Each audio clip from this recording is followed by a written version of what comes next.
Bonjour tout le monde, dans cette vidéo, nous allons distinguer la massification de la démocratisation.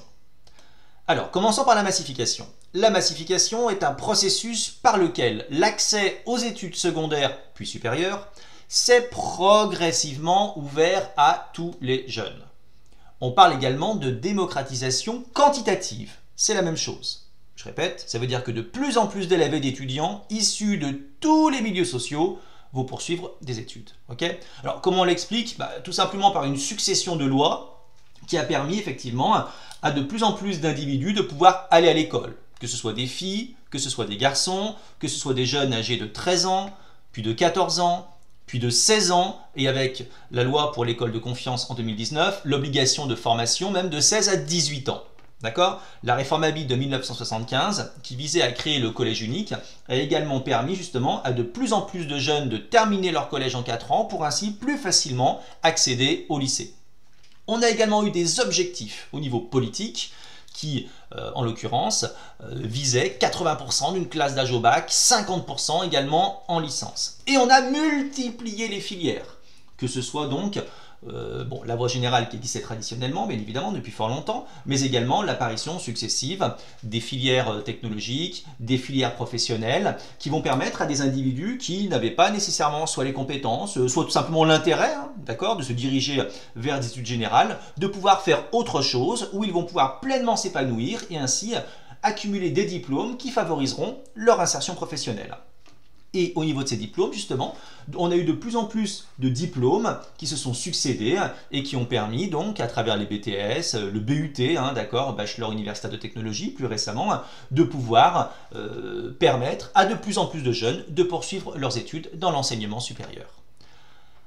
D'un autre côté, nous avons la démocratisation. La démocratisation, c'est un processus d'égalité des chances en termes de réussite scolaire, quel que soit le milieu social et le sexe. Démocratisation, ça veut dire que peu importe que vous soyez un garçon, une fille, quelqu'un issu d'un milieu défavorisé, d'un milieu favorisé ou tout ce que vous voulez d'autre, d'accord ? Peu importe, dans tous les cas, vous aurez les mêmes probabilités de réussite scolaire. Vous voyez bien la différence entre massification et démocratisation. Massification, il y a de plus en plus de monde qui poursuit des études. Démocratisation, il y a une égalité des chances, une égalité des réussites. On parle plus précisément donc de démocratisation qualitative. Je ne vais rien vous apprendre, il n'y a pas de démocratisation, il n'y a pas de démocratisation qualitative. Pourquoi? Parce qu'il y a une inégale réussite scolaire en fonction, par exemple, de l'origine sociale. D'accord? Les enfants issus des milieux favorisés ont un taux de réussite, par exemple au baccalauréat, plus élevé que les enfants issus des milieux les moins favorisés.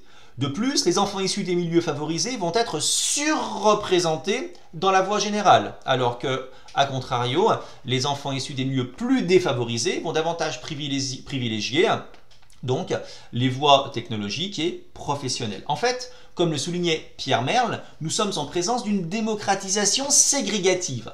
Ça veut dire que si on regarde sur le long terme, effectivement, les enfants issus des milieux populaires ont tendance à faire des études un peu plus longues que leurs parents et que leurs grands-parents. Mais en réalité, ils ne vont pas faire les mêmes études que les enfants issus des milieux favorisés. Vous êtes un enfant issu des milieux favorisés, vous aurez votre bac général et vous continuerez bac 3, bac plus 5, vous ferez une classe prépa, vous irez dans une école de management, dans une école d'ingénieur, vous irez à Normal Sup, Sciences Po, etc., etc. A contrario, vous êtes issu d'un milieu plus populaire, eh bien vos études seront tendanciellement différentes assez tôt, puisque vous privilégierez davantage la filière technologique, la filière professionnelle, et dans l'enseignement supérieur, vous viserez davantage des études courtes, type BTS, ou alors universitaires. Pour mesurer l'accès à l'école et à l'enseignement supérieur, on utilise en fait différents indicateurs. Le taux de scolarisation, qui correspond à la proportion d'individus d'un âge donné scolarisés par rapport à l'ensemble des individus de cet âge, bien évidemment il a augmenté, et le taux d'accès à un diplôme ou à un type de formation, par exemple le baccalauréat, bien évidemment. On sait également que la part des bacheliers dans une génération donnée n'a cessé d'augmenter depuis le début du XXe siècle.